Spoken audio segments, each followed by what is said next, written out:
So, without further ado, I'm going to hand over to Katie Delahaye Paine, who's the Chief Marketing Officer from News Group International. She is known in the US, and she'll hate me for saying it, as the Queen of Measurement, but I love saying that because there's none other. She has many years' experience in this field. She's worked with some of the biggest brands across the world, and she is the ultimate measurement lady. So, over to you, Katie. Thank you. Thank you. Am I on? Is this on? On. There we go. Good morning. Thank you. And I really don't mind being called the Queen of Measurement as long as you understand that it's a very, very, very small kingdom. When I started out, it was PR measurement, which was about the size of this room compared to, the PR community, which was the size of England, and the advertising community that's the size of Europe. So it's grown a little bit thanks to social media, but it's not exactly a very large queendom. But I have been doing it for a long time. I know I've been around a very long time because not one, but two men and one woman actually gave me their seats on the tube last night, which must mean I'm getting old, or at least looking old. A little bit about who News Group is. News Group is a international monitoring, measurement, and social media company, so we fit right into everything that we're talking about today. I had a company called Paine Partners. I sold it to News Group, and it is now part of Salience. So now I've gotten enough brand names in there. Just think Salience is the new Paine Partners, that's their measurement. And we do both social media and traditional media measurement. So we're here to talk about standards, and this is kind of this is like starting off with the most boring part of your day. So just think about it. It's all going to get better from here on out.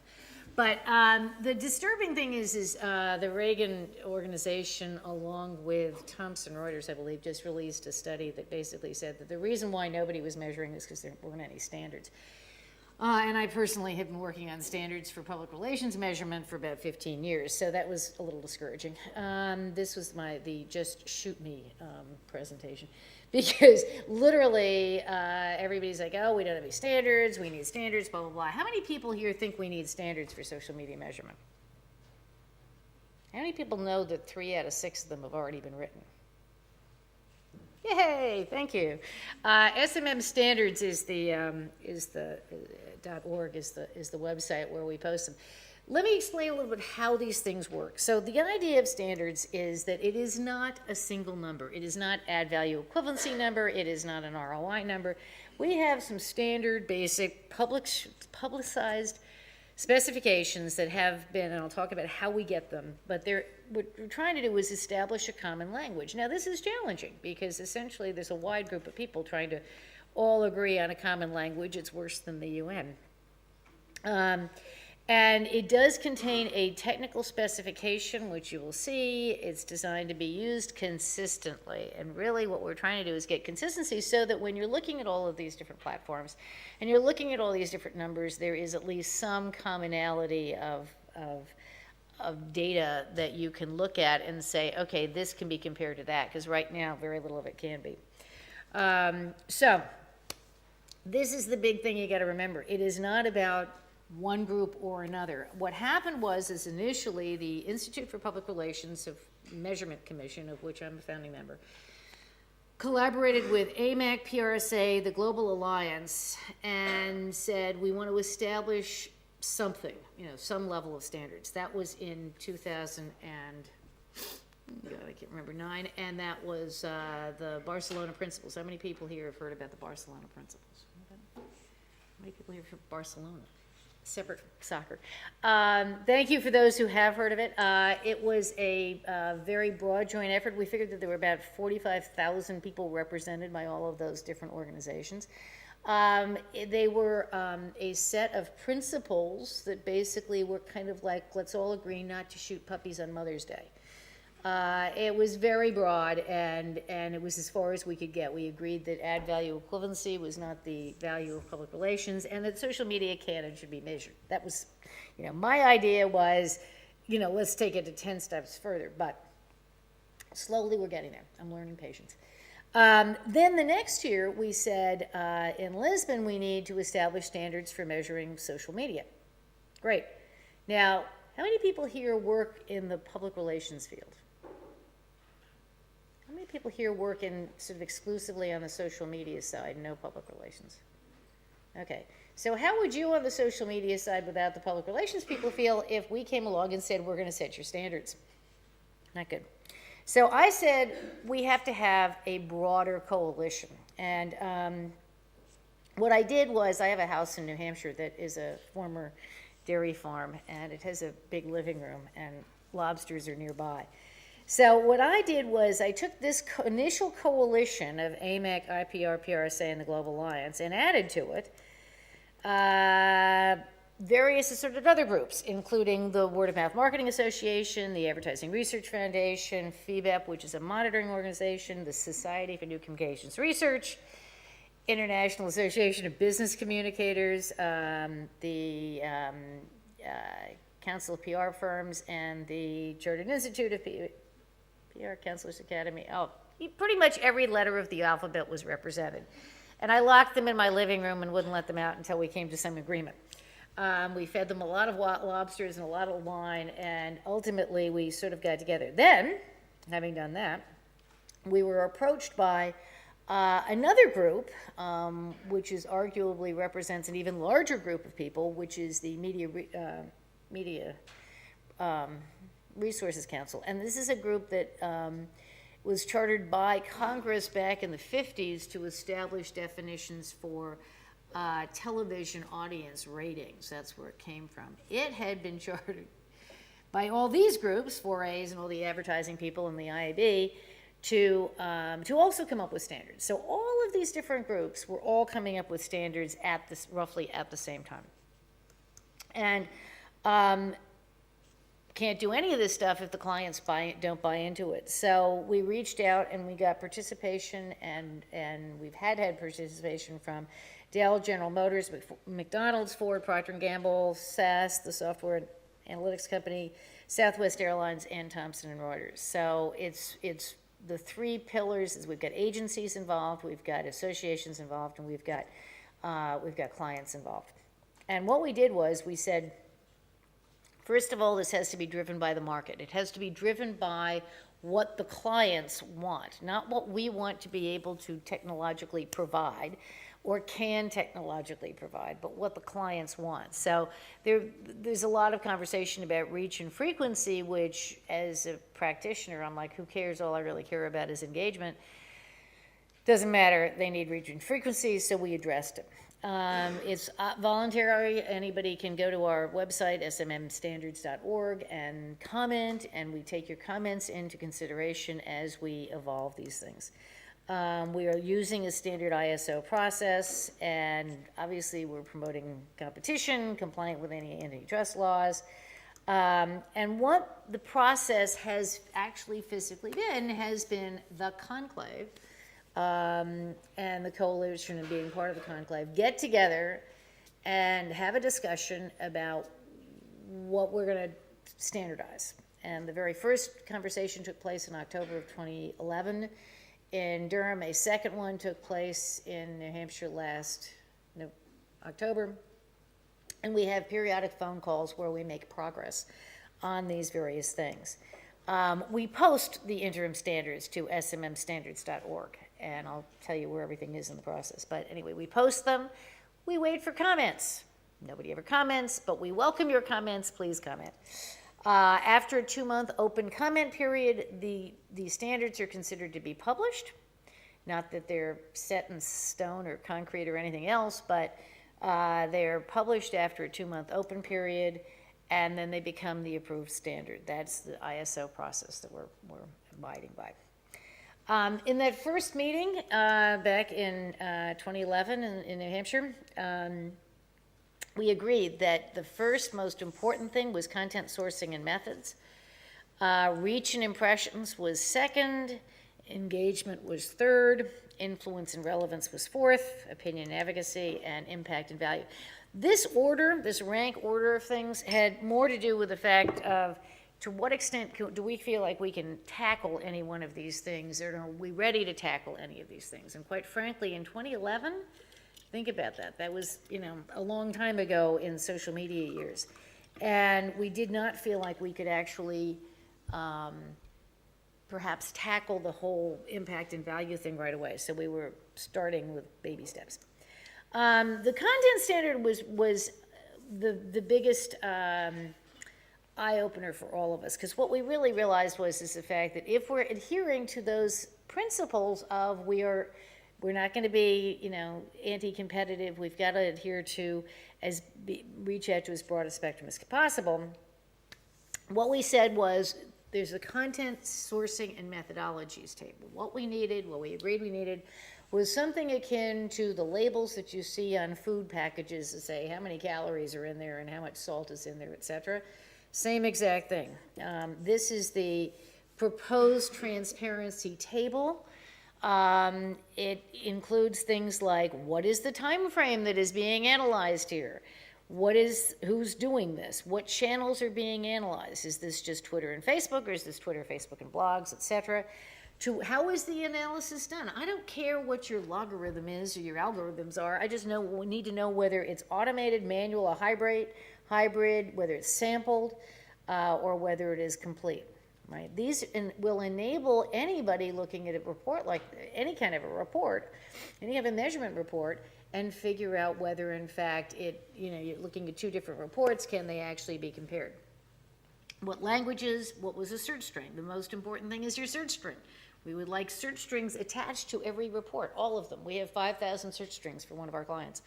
I don't care. I want that attached to that report so that they know what was included in this. How was the sentiment done? Was it automated? Was it manual? Was it hybrid? Was it a 3-point scale? Was it a 5-point scale? It could be anything. It's not like we're dictating these things. We just want everybody to tell the clients when they're looking at these things, or their agencies, or whoever's looking at a report, now I understand how this report was done. What was calculated here? Reach, engagement, influence. How was it calculated? Were there proprietary methods used? Yes or no. We don't need to know your proprietary methods. We just need to know whether there was one. And then attaching the full search string. So that was the very first thing that we established, that was introduced in Dublin last June, and that has been a published standard. Reach and impressions was taken on essentially last October, and the effort was led by the Digital Analytics Association. Digital Analytics Association cut its teeth, used to be the Web Analytics Association. I mean, basically defined elements of web metrics way back when, and has now updated its name and its reach into social media. First thing is, we know that they're all flawed. We understand that there is no defined sense of all of this stuff. If you actually want to count the number of eyeballs you are reaching, it is very difficult on social media. The biggest thing is multipliers should never be used. Multipliers were something that PR people used for years, and they are still in practice. And I will tell you the worst example ever of a research report done by a very large multinational research company that shall remain nameless. I really wish I could say it, but it would just be too rude. Anyway, we were called in by the client, who had this report that they had just presented to the chief marketing officer. And it was a fairly popular restaurant chain and could be conceived to, have a lot of exposure out there. However, the CMO seriously doubted that 383 billion people had seen news of their company that year. When we dug into the information, it turns out that this particular rather well-known brand of media monitoring company had actually attributed, for every single Facebook post, 850 million, because that's how many subscribers there were to Facebook at the time. They then multiplied that using the standard multiplier of 3. So for every single comment on a Facebook post, it was 2.5 billion impressions. Gets up to 353 billion pretty quickly. Anyway, what we also saw was unbelievable amounts of spam and everything else, and that basically just led us to say, wait a minute. No multipliers.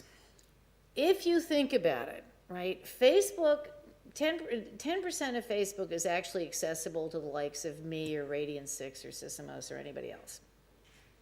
90% is behind privacy walls.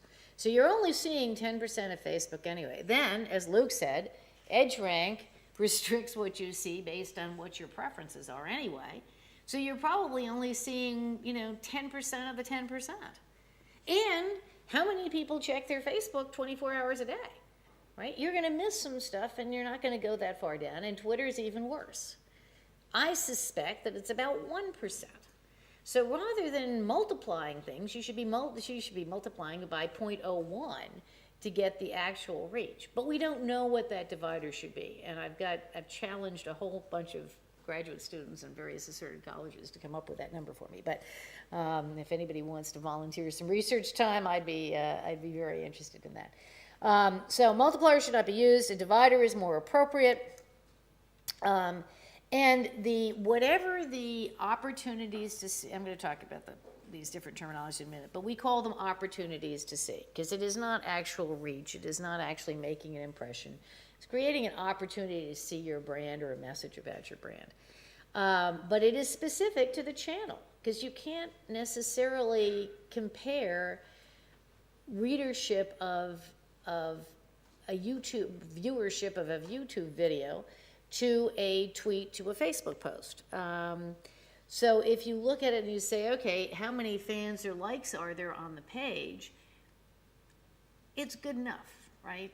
But it's not exactly equal to how many followers you have, because they're different things. The biggest first thing that the DAA came up with was, wait a minute, we have to define what's an item and what's a mention.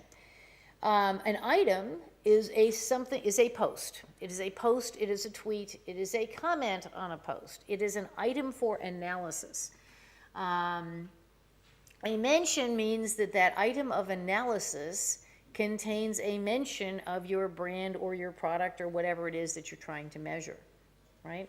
So an item can have multiple mentions of your product. Reach represents the total number of unique people who had the opportunity to see an item or a reproduction of that item across any media.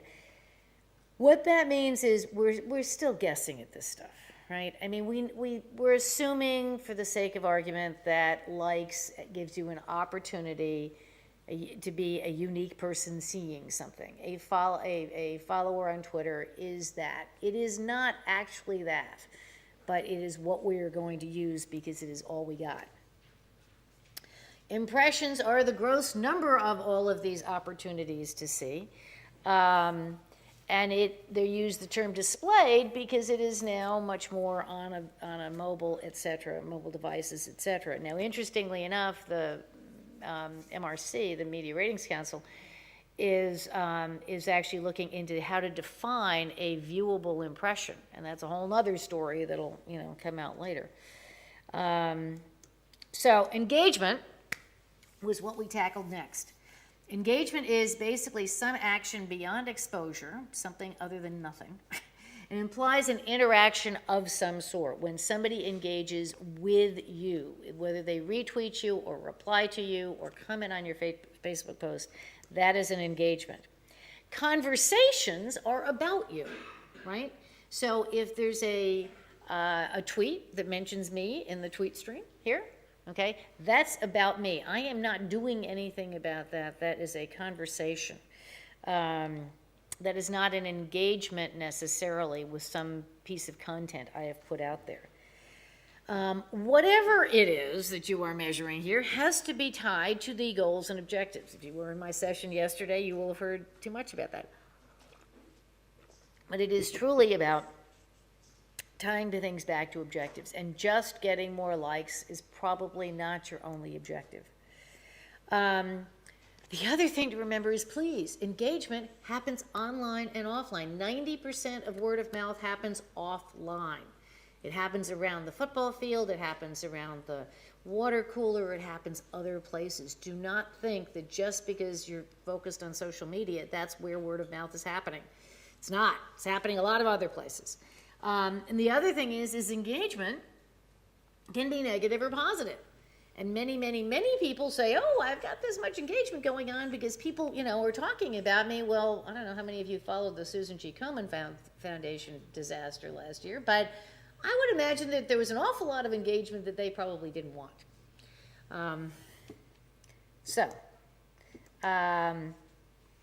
Engagement counts. This is the most boring slides I've ever presented. But what I wanted to do was put these are the actual definitions in your hands. So engagement counts anything, likes, comments, shares, plus ones, votes, views, whatever you want to do it. However, the important thing to remember is you should be looking at not the raw numbers of engagements, right, the raw number of likes, but raw number of shares and comments, but rather what percentage of your audience is in fact engaged, right? If you have, was showing this yesterday, if you are Lady Gaga and you have 3.5 million fans, but only 423 of those are actually engaged, that is a much more meaningful number than 3,523,000, etc. What you want to know is, on average with a celebrity, it's probably about 0.002%, 0.03%, maybe 0.003% get engaged with a celebrity. That tells you something. That says that, oh, by the way, there's a lot of people out there that are simply following these people and may or may not be paying any attention.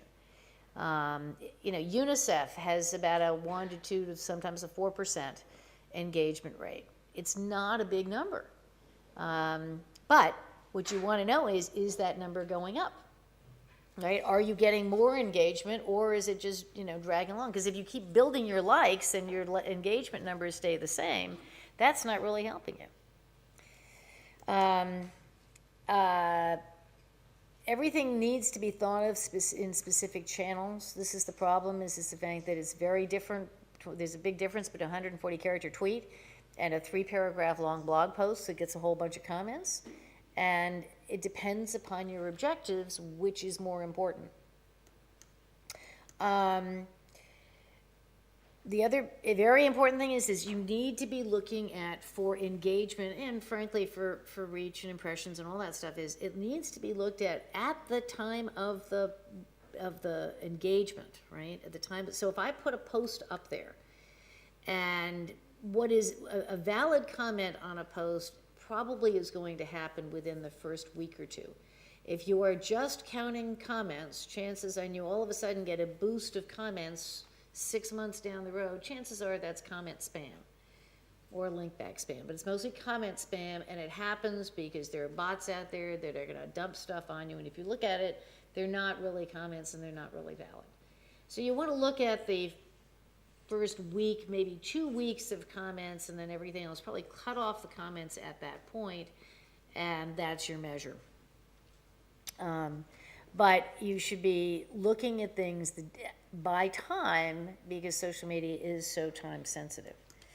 And then engagement, we had a big discussion about what a high, medium, low levels of engagement. It is not in here. We took it out because what we realized is that it completely depends upon your objectives. If you are UNICEF, you want a high quality of engagement that talks about UNICEF's mission and what you can do to support it, because they don't care about donations. The donation piece is a completely different, separate thing from the people who are doing the social media. So they don't have a call to action that you can measure. They want the quality of the conversation, right? On the other hand, Humane Society wants people to donate. I mean, lots of nonprofits want that donate now thing, and then that's fine. That's their level of engagement. And that's maybe, if it's $1, that's not a very high level of commitment, but it's something. So the level of engagement and how you define the level of engagement is going to depend upon the goals and objectives of your particular program. And engagement and conversation are not necessarily the outcome. The goal has to go back to, the goal and objective of why you're doing social media presumably goes back to the mission and business of your company, of your organization, of your brand, right? It should tie back to the business goals. And whether engagement or conversation is an end in of itself depends upon those business goals. So it is not necessarily a good thing in and of itself. Influence we're going to talk about this afternoon. Phil Sheldrake will be here, and he and Brad Fay of the Word of Mouth Marketing Association and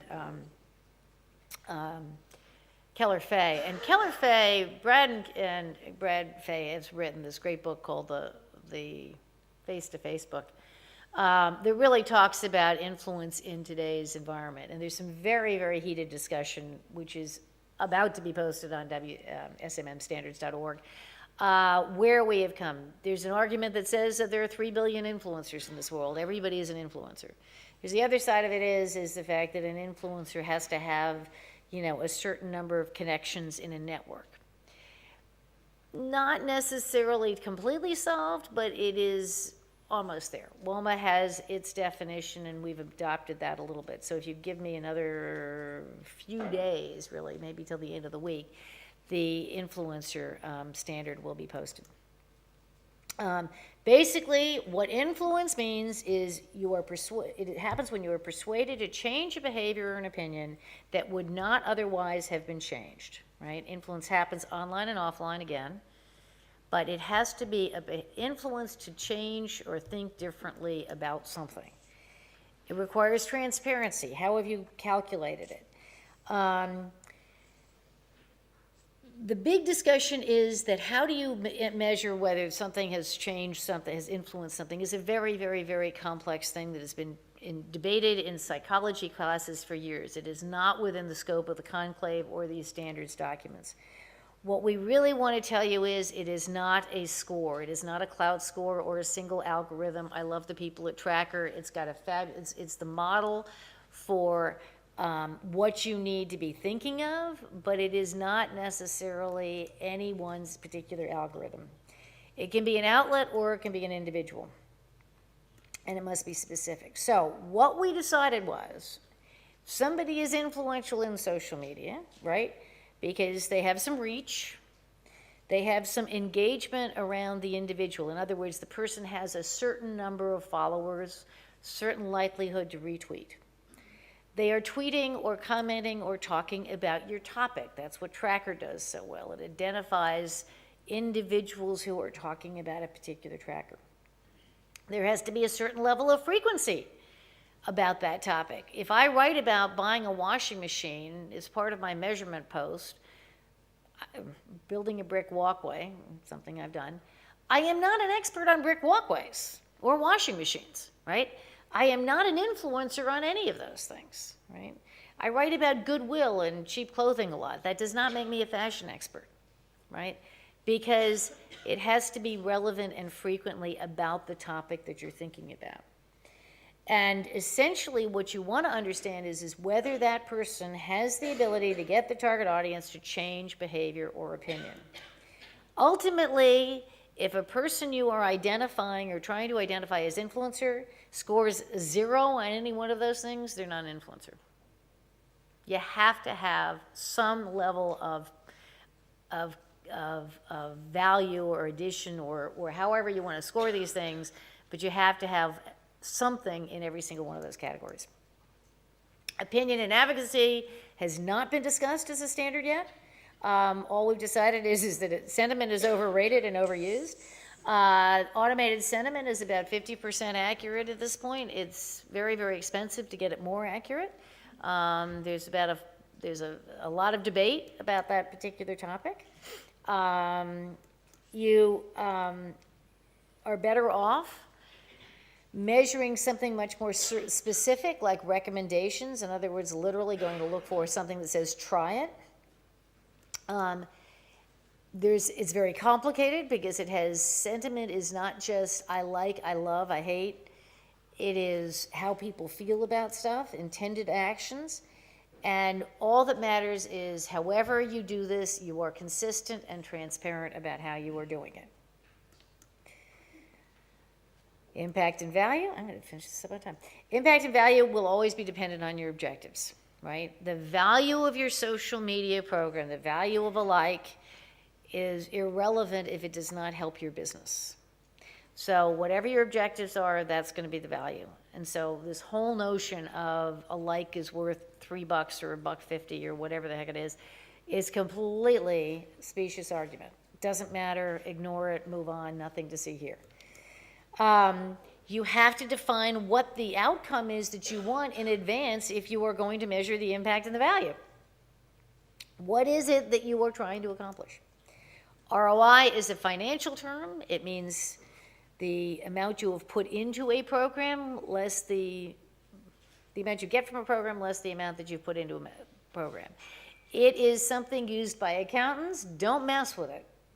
You're going to walk into a room someday, your chief financial officer is going to blow you out the window if you actually use ROI the way most people talk about it in social media. Do not use it. If you want to use something that has a dollar sign in it, use cost effectiveness. Use a comparison of cost per lead or cost per business acquired. Fine, you can use a cost effectiveness measure, cost benefit analysis measure, but don't use ROI unless you're actually properly using it.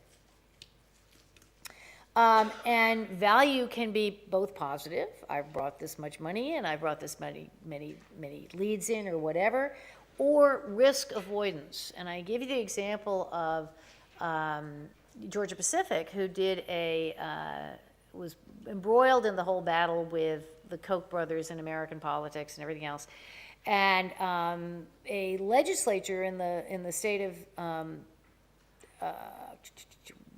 Minnesota, I believe, had proposed a boycott of Georgia Pacific because they were associated with the Koch brothers, and which could have been a major blow up. They're a large brand. They make brawny towels and a whole bunch of other things. Instead, 50 people got together and started a petition to recall the senator who had proposed this because they wanted to stand up and defend the rights of their employer who was creating jobs in Minnesota. So essentially, the reaction of the people there squelched the whole thing, and the whole brouhaha went away. That is risk avoidance, right? If you can have an open and honest conversation with your audience out there that avoids a crisis, that is a value. Just put up against the value of your social media time versus a lawyer's time. That'll do it. Performance indicators, balanced scorecards are useful to connect it, but again, it has to be done in the context of your goals. SMM, I thought I'd change this. Anyway, smmstandards.org is the place to go for all of the latest on this stuff. You can also read my newsletter where we do cover it a lot. There's a detailed story 2 issues ago on the state of standards that sort of explains all the things that I've just done. And I think that gives us some time for some questions.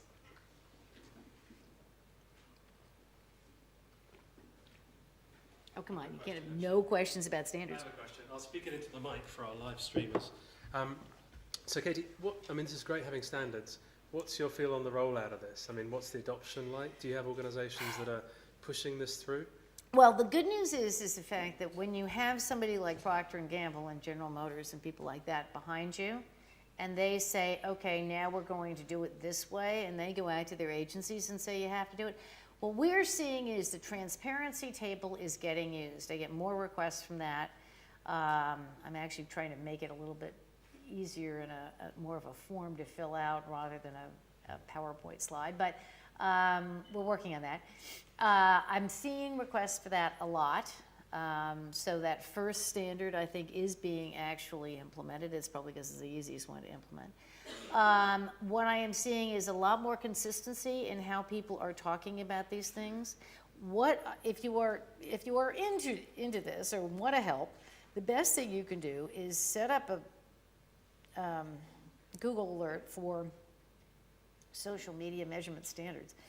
ROI and social media and all those other things, and just respond and send them back to this place. What has to be done is it's a very slow, long outreach process where the major agencies, WCG and Edelman and Ellen Alton and what's the other one?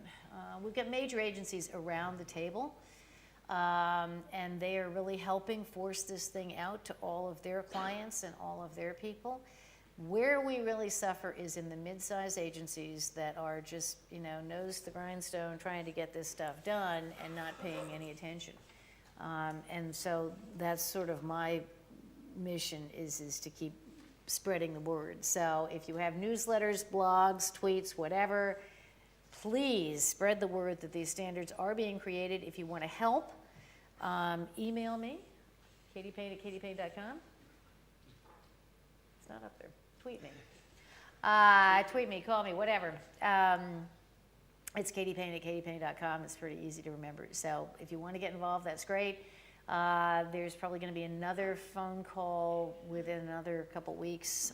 AMEC, we've got a call today, actually, on where we are. The goal is to have all the standards, if not finalized and published, at least proposed by June 6th, 2013, at the AMEC Measurement Summit in Madrid. Yes?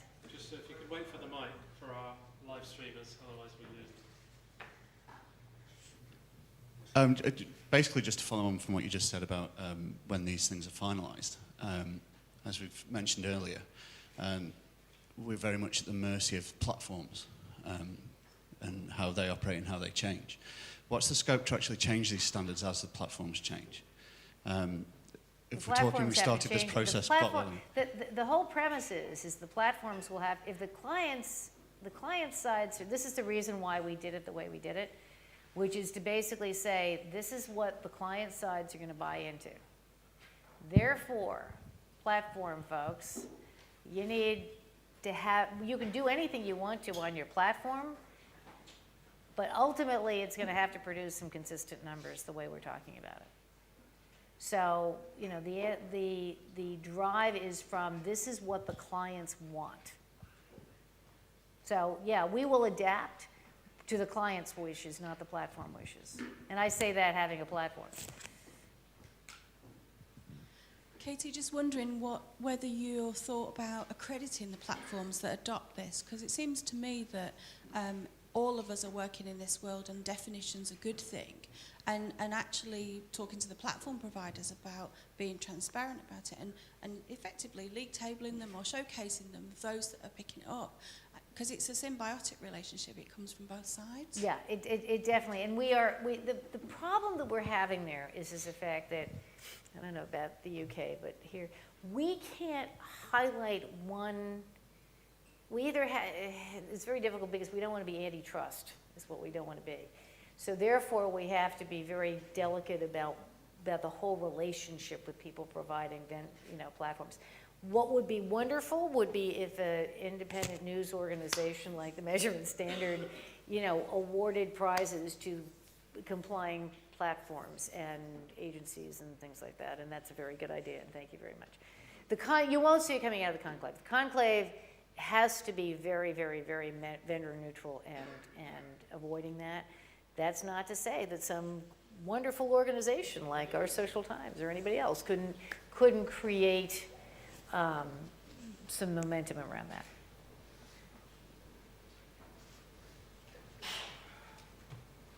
The other thing that I just don't want to stress, the Media Ratings Council, this group in New York, is they're not endorsing this, right?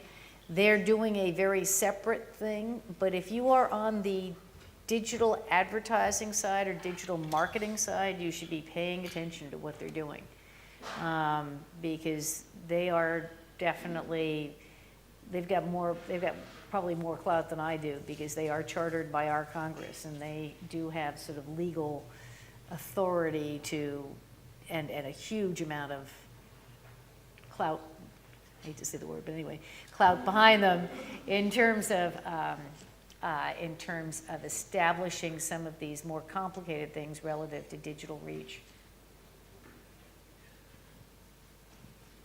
Okay, any more questions? Anyway, okay. Oh, there's one more. Yeah. Yep, good.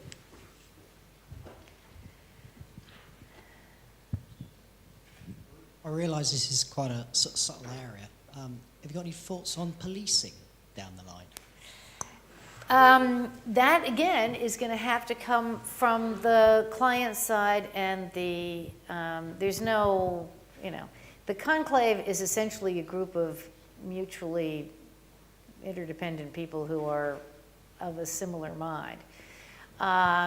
Media Ratings Council actually has some ability to police, but they're not us, and they're only addressing a certain area of this. What has to happen, and it's a very, very tough battle, is that we're leading by example with the Procter & Gamble's and McDonald's and people like that, saying this is what we're doing.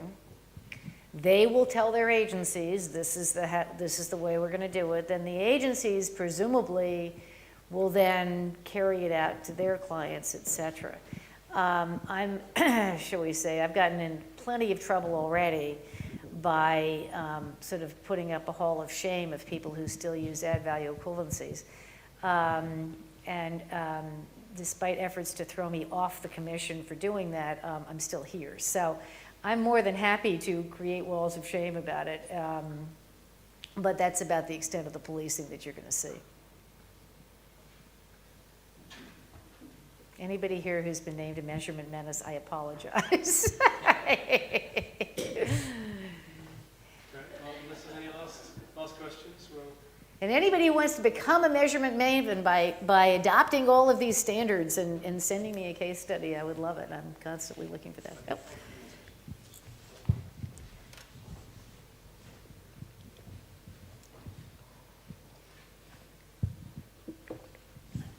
Hi. So the question is really about the standards of like privacy and looking after sort of user data. Have you thought about publishing standards out? I mean, my background's information security, but this seems like a much better way of actually reaching the sort of people who are collecting this sort of information. That's a very good idea.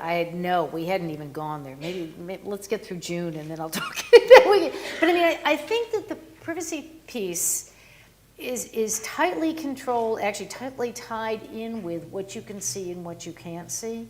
This is an area that we desperately need more research because this divider concept.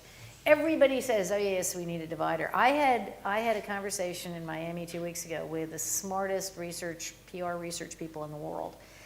And it was an hour-long conversation and we still couldn't quite figure out how to do it yet.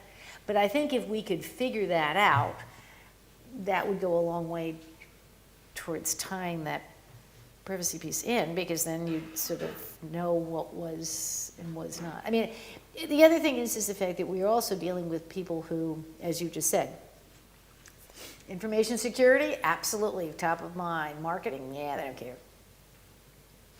Yeah, thanks. We can raise it, it's a good point to raise, though. Thank you. Brilliant, thanks. Okay, well, Katie's going to be here most of the day. I think it's only in the morning. So Yep. thank you very much, Katie. You're welcome. Thank you.